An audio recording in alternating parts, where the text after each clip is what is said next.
Good afternoon, everyone, and thank you for coming back to another episode of our podcast, A While Back. Today's episode is going to be titled, How It All Began. In today's day and age, everyone is familiar with using genealogy, ancestry.com, these type of websites to gather more information about their family history, the origins of where their grandparents, great-grandparents, relatives came from. What we're going to be using is something completely different. We do have access to websites. We do have access to Ancestry.com. But we're going to try and get as much information as we can from our greatest source on our side of the family right now, which is Dad. We're going to ask him certain questions about what he remembers growing up as well in Shiner.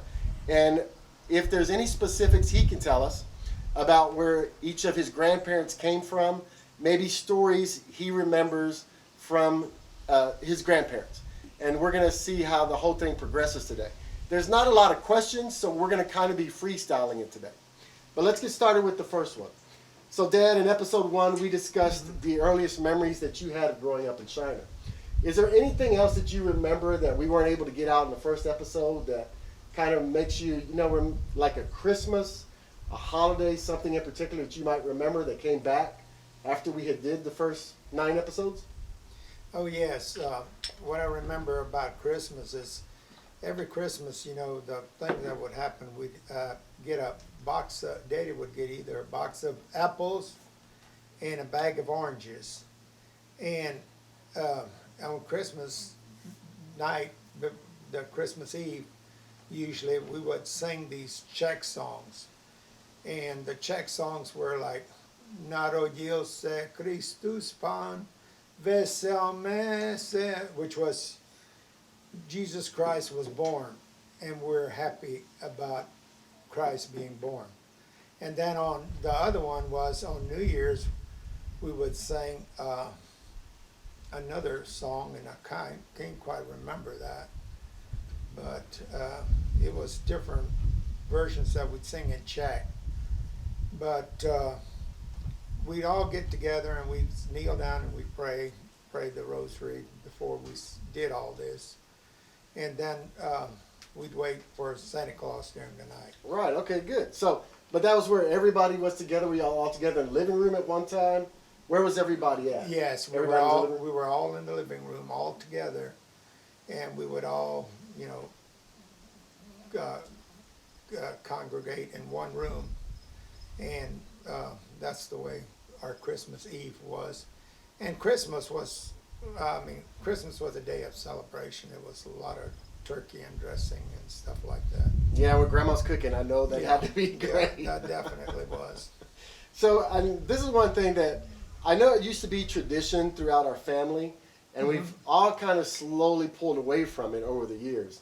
But we used to celebrate St. Nick's Day, and with St. Nicholas Day, what we would have a little basket. It was primarily a tiny little gift or two, fruit, those kind of things as well. So was that also a Czech heritage? Yes. So can you speak to that, please? Well, St. Nick, that was a big Czech heritage. And what we did was on every December the 6th is St. Nicholas Day. So the night before we put out our stockings. We always put out a stocking. And the next morning, what you usually have would have an apple and an orange. Right. And it was no toys or anything like that, but the apples and the candy and oranges, and that's what everyone enjoyed on St. Nicholas Day. Right. Of course, Christmas always was the biggest holiday. Absolutely. Yes, we celebrated Christmas big time. The reason I bring that up is because I remember even when we were starting out in Crescent Valley, we still had those same religious routines, the same kind of celebrations throughout the year. And I remember St. Nick's, and I remember we celebrated once we had moved out here to the place, and we still celebrated all those years down the line. And both Marty and I had also started with the boys, and I think we probably stopped when they were around 10 or so in that age group. But that's one of the things I always remembered, and for whatever reason, I always wondered where it came from specifically. So it was a Czech tradition. Oh, it was, definitely. And another thing, what I remember, and this is going a little way from Christmas, But at Easter, Good Friday? Good Friday. I was just going to I was ask. going What to timing, man. Good Friday That was next. this was a big Czech tradition that Right. Daddy brought across from Czechoslovakia. Not Daddy, but his daddy and Right. the preceding grandparents, I'm sure. But the main thing that they brought across was that Good Friday, every Good Friday, you had to get up as early as you could, 4 or 5 o'clock, and you'd run outside and you wash your hands, your feet, and your face. And you stay outside and let it dry off till you were dry. And I remember Daddy always saying, now get outside before that rooster crows. And that was the funny part. Right now, we don't have any rooster crowing, but even up to today, I have never missed a one Good Friday where I would go outside, and my wife does the same thing. She goes with me. But yes, we go out Friday mornings, every Good Friday, and we wash our hands and our feet and our face before that rooster crows. Sometimes I wanted to choke that old rooster. Exactly. But yeah, that's a tradition that I had, and it's been a tradition that I've had for 76 years, and I still carry it on today. It's funny that you brought that up the exact same time I was going to ask about Good Friday. So what we remember, well, me in particular, about Good Fridays out here and in Crescent Valley, where we grew up at a much younger age in Crescent Valley until we moved out here. But we would always have Dad come into the room, wake us up. We'd go outside, and he would wash our feet and our hands under a faucet or under a hose with ice cold water, and that was usually around 4:30, 5 o'clock in the morning. And boy, it did wake you up. And it did make you suffer for about maybe 2 minutes, but it did make you appreciate what you had for the rest of the day going forward, because you were not going back to sleep after that. That was a bigger jolt than 3 cups of coffee. When you were up from there, you were up the rest of the day. But it was just a way of showing respect, a way of showing that you appreciate the sacrifice that our good Lord made for us on that Good Friday. And it was a tradition that's been passed on generation after generation. And another thing about that is when when your Easter came early, some mornings were really cold. Yeah. And that was really a sacrifice. Of course, when Easter comes later and it's a little warmer, it's not that big of a sacrifice yet, but still, it's the tradition that you uphold, and,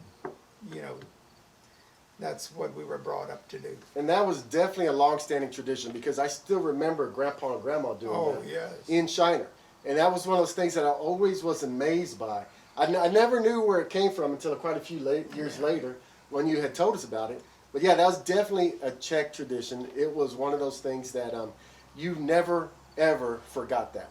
I literally can still remember doing it in Crescent Valley. And it's been 40-something, 50-something years since we were out. Well, no, I'm sorry. About 45 years since I was out in Crescent Valley last. And I still can remember waking up those mornings out there and going on the back porch. And then that's where we would have the little water on the hands and on the feet. And it would definitely wake you up in a heartbeat there. Yeah, that was definitely a jolt in the morning, It especially sure if it was cold. And you let yourself stand out there and dry in the cold weather. That was really a sacrifice. It was a sacrifice. So, Dad, what do you know about our family history specifically? So with both Grandpa and Grandma, your Grandpa and Grandma Pekar, did they immigrate from Czechoslovakia? Do you remember specifically where they came from? Yes, and I think, and I'm not real sure of this, but I think I talked to my older sister, and I think she said they landed in Galveston. And they didn't come from Prague. They came from another place in Czechoslovakia, she was telling me. And so my older sister would know a lot more about it than I do. But and Marianne. I know and Marianne. Right. She's in her 80s, so she knows a lot more than I do. But she said they did land in, I think, Galveston, and then they moved along until they hit, might have been LaGrange, and then they wound up in Shiner. In Shiner. Or wherever. Okay, good. I keep thinking for some Yeah. reason Moravia. Was that a province? Yeah, well, I was thinking about Moravia, but you know what? It could be Moravia. I forgot what Mary Ann told me already. It's been a while back when she told me that. Well, we definitely have And to it get some of your definitely sisters. could have been Yeah. Moravia. Yeah. My sisters will know a little more about that than I do. Absolutely. So we will have Yeah. to get them on about that. Right. Now, what about Grandpa and Grandma Malinowski? Now they came. I know my grandma Malinowski. She was Polish, and so Okay. they came from. I mean, Grandpa was Polish, so they came from Poland. But now I don't know. Grandma, she was. I don't know if she was exactly Czech or she would have been Polish. I know her name was Kalinets, so take it from there. I don't know. It sounds more Probably like Polish Yeah, than I it would does think Polish. Czech. Yeah. And Malinowski, that is Polish.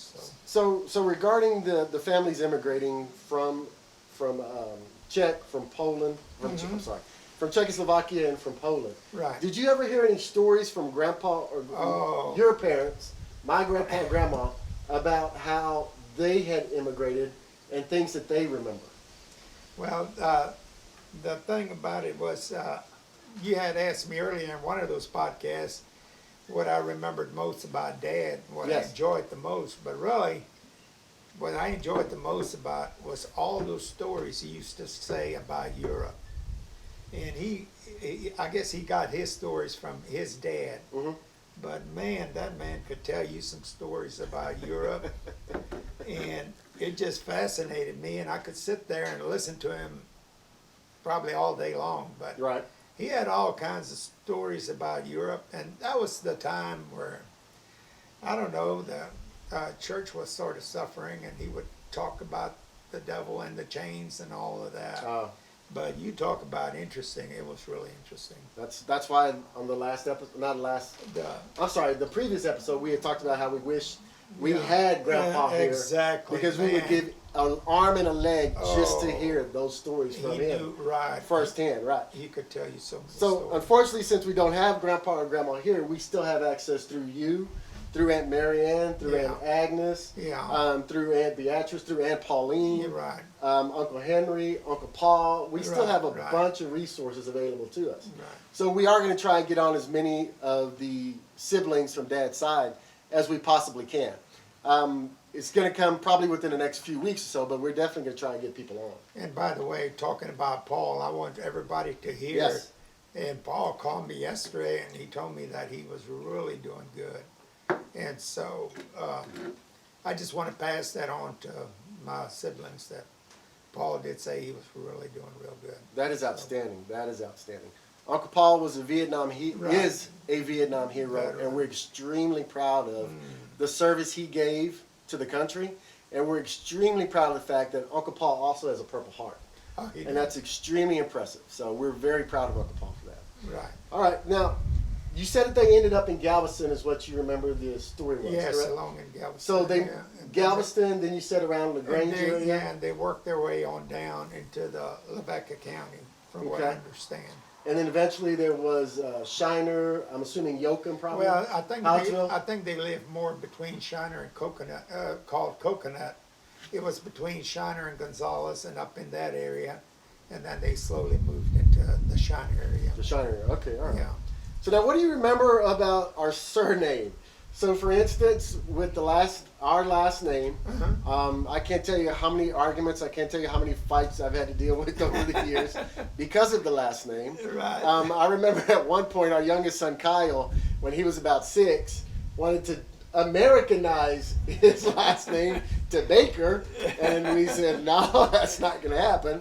But what do you know about where the surname came from? Well, the surname and, actually. and pronounce it the original way. The original way is it came from Czechoslovakia, and the real pronunciation is Pekash. Absolutely right. Pekash is the real pronunciation, and when Daddy would sign his name, he would sign that Pekar, and he put the check mark over the R, which is Ash. Right. If you take any Czech, you'll realize that's Pekash, Right. and that's really our name. But of course, then when you went into the English language, you had to change your name. So we changed it to Pekar. And Pekash in Czech, what does that mean? That means a baker. Baker, right? Pekash in Czech means a baker, and I remember that Father Hanacek, he used to come, he was Monsignor to the end, but anyway, he used to come to the house, and he always called, he always told Mom, reason you make such good kolaches and bread, because you're really, your name stands for a baker. Baker. Which is Pekash. And the reason that story just strikes me as so funny is because I still remember Kyle telling Marty and I both that he wanted to change his last name to Baker. He did not want Pekar or Pekash, he wanted Baker. So we still laugh about that to this day, because little 5-year-old coming up to you and telling you it's hilarious. But so were there any other stories passed down that you specifically remember about the family history? I know that you had very specific traditions that were passed down, but were there any stories that Grandpa would tell y'all, or Grandma, about any of the grandparents and what they experienced coming over or when they first got here? Were there any stories that you remember about that? I don't remember a whole lot about, them coming down and what they were doing, but in my time, during that time, I know there was, most of them were farmers, and I don't remember hardly any of them that didn't farm. And so they worked the crops, they worked, just a hard-working bunch of people, all of them, including my mother's side and my daddy's side. And, I mean, all my uncles and aunts, they were all just hard workers, and from what I understand is, most of them were farmers. Very few of them had jobs in the city or anything like that. Now, it might have been a few of them, but not that many of them. Right.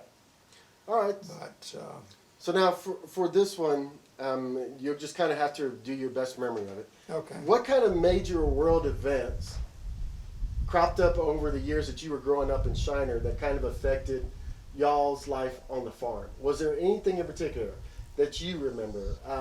I know you've already been coming out of World War II, but is there anything in particular that you remember other than the Vietnam War? And we know how that affected. But was there anything else that you remember that was a major world event that affected life on the farm? Was there a drought, anything else that you can think of? Oh, yeah, there was a major drought good. in 1955. Mm-hmm.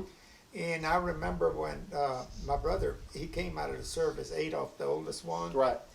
He was stationed in Fort Bliss, and then he got transferred to Japan. He spent 1 year in Japan. And then when he came back and he got out of the service, he went into farming.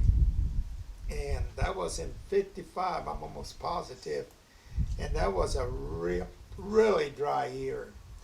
And so what we had to do is he had leased this land, and he was farming this land. It was around Coconut over there, a little further out. But what we had to do was, he had some cows there, and had a creek there, but the creek was dried up. Right. That's how dry it was. So what we had to do, we had to haul water from our house all the way across to Coconut, which was probably about 10 miles, if not more. And we had to haul 55 gallons of water down there to water the cattle. Wow. And I mean, he farmed cotton and stuff, but I remember that cotton not getting over maybe not even a foot tall. And the cotton was weak, and it wasn't much hay out there at that time and stuff, so we had to haul water. But I'd also like to say, going back on the farm, going back to our days, is we used to have a 1946 Ford V8, a floor shift. And you talk about fun. That was fun driving that old floor shift. I wasn't a little squirt. I might have been 10, 12, 13 years old, but I'd learned how to drive that truck. But that was one of Daddy's favorite truck. Because, I mean, after that 31 Chevrolet, we got that 1950 Mercury, which was really nice. But I think Adolf took control of that car more than anybody. He thought that was his car more than anybody else. But anyway, but we had this 46 Ford truck. And I remember it'd be us boys, and we'd get together, and Daddy would go with us. But we'd go out rabbit hunting. Ah, okay. We had these terrace, Yep. you know, terrace made to keep the soil from washing away. Slope. We had a sort of a slope land, Right. and so you had to make these terraces to keep the soil from washing away. All that was a hill, maybe about 3 feet high. And I remember we'd go out there and we'd go hunting them jackrabbits and cottontails at night with this Ford pickup. And Daddy would be driving this pickup at times, and Adolph and I probably be in the back seat in the back with the The shotguns. shotgun, right. And man, you talk about it, Daddy. We'd see a jackrabbit or a cottontail, and Daddy would floor that thing. And I remember a couple of times we'd say, "Hey, stop!" He didn't see the rabbit on the side. He stopped. And a couple of times, a couple of us flew out. But you talk about fun, but that was fun. And going back later on, that 1946 Ford, I don't remember if this happened when we were hauling that water to that place out there where Adolph was farming. Right. But I think that's when it happened. We had all these 55-gallon barrels, and it shifted on this 1946 Ford when we were going. And guess what? It broke the frame on one side. No. So we drove that truck with that broken frame for I don't know how many years, but it was 2 or 3 years, probably at least, maybe if not more than that. But that old truck always was sideways, sort of. But I don't remember if we broke it with the water or if we broke it with loading the cotton bales. You know, at that time you put your cotton in the kettle trailer. You had a small kettle trailer at that time, and you had the sideboards on the pickup, and you filled the sideboards. You filled the pickup all the way to the top of the top, and you usually had to have, if you wanted to get a 500-pound bale, you used to have at least 2,000 pounds of cotton, pick cotton or more to get a 500. Just to get that much, right? To get a 500-pound bale, and Data didn't like them bales under 500.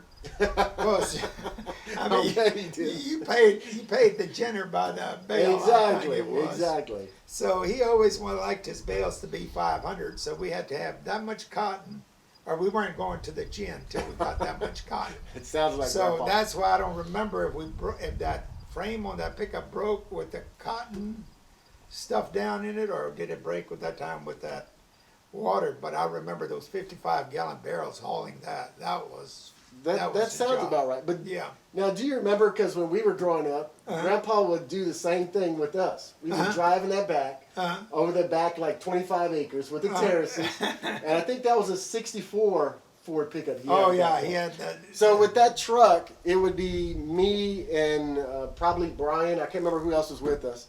And we would be in the front, and then sometimes we'd go in the back with Dad, because Dad would have the gun, and I think Uncle Henry was probably with you as well with the other gun. Oh yeah, I'm sure. But there was a couple of them in the back with the guns, and then me and I believe it was Brian in the front. And we'd be going over those terraces like he talking about. Grandpa did not know what the brake pedal was, so we were just going nonstop. All of a sudden, they tap on the roof real hard, screaming. Hit the roof. Yeah, there's a jackrabbit. There's a coyote. Everyone laughed. To your right. The biggest thing was that there was a coyote. Oh, if you saw a coyote, Grandpa would call them wolves. If there was a wolf on, Grandpa would go through the roof. But that was so much fun. I still remember that. I'm pretty confident Brian does too. But there was one time in particular, the truck broke on us, and we were at the very back of the farm. And I remember we were walking back in the darkness, and the whole time Grandpa was trying to, or maybe it was Uncle Henry, somebody was trying to instigate us by saying, "Is that a wolf? Did I hear a wolf?" And I remember we were just, oh my God. I'd run up practically as close to Dad as I could get because we were so young at the time. Yeah. But I remember those things, and that was a ton of fun. You don't think about how much fun they are at the time. I know it. But boy, when you remember it later on, it was a blast. That was a lot of fun with that. And I guarantee you, we have all the other cousins from that side that have got a ton more stories like that. Yeah. It would be great to hear from them those kind of stories as well. Because there are so many cousins on the side there that are so much older than I am, so much older than Brian, that I'm sure they have a ton of stories. Now, this one, we're going to kind of wind this down slowly now, but do you have any heirlooms that have been passed down in the family that you can remember? Did Grandpa pass down anything or anything that you can remember in particular that, they may have passed to Uncle Adolph or something that was given to somebody else as an heirloom? You had talked about on the original episode about the nickel you got from your grandpa. Right. Was there any other family heirlooms that you can remember that have been passed down? Oh yeah. In fact, I've got a cotton scale with they called them peas at that time, which were I think it was a 1 pound pea, and What's a pea? What do you mean by that? that's like this scale runs like this. In fact, I may have it right Oh, here. you're talking about the balance. Yeah, that the you- balance I scale. know what you're talking Right, about. balance Okay, yeah, scale. all And right. what you Now I do, got it. you had different. Right. Okay, now I know what we you're called talking them about. peas at those times. Okay. I don't know what they're called today. I'm sure they've got different names for them. But anyway, and you'd have one for a pound and Right. one for 50 pound. Yeah, I know one what for you're talking about. different ones. But anyway, I do have that, and then also I do have an old hot shot that Daddy had, an electric hot shot.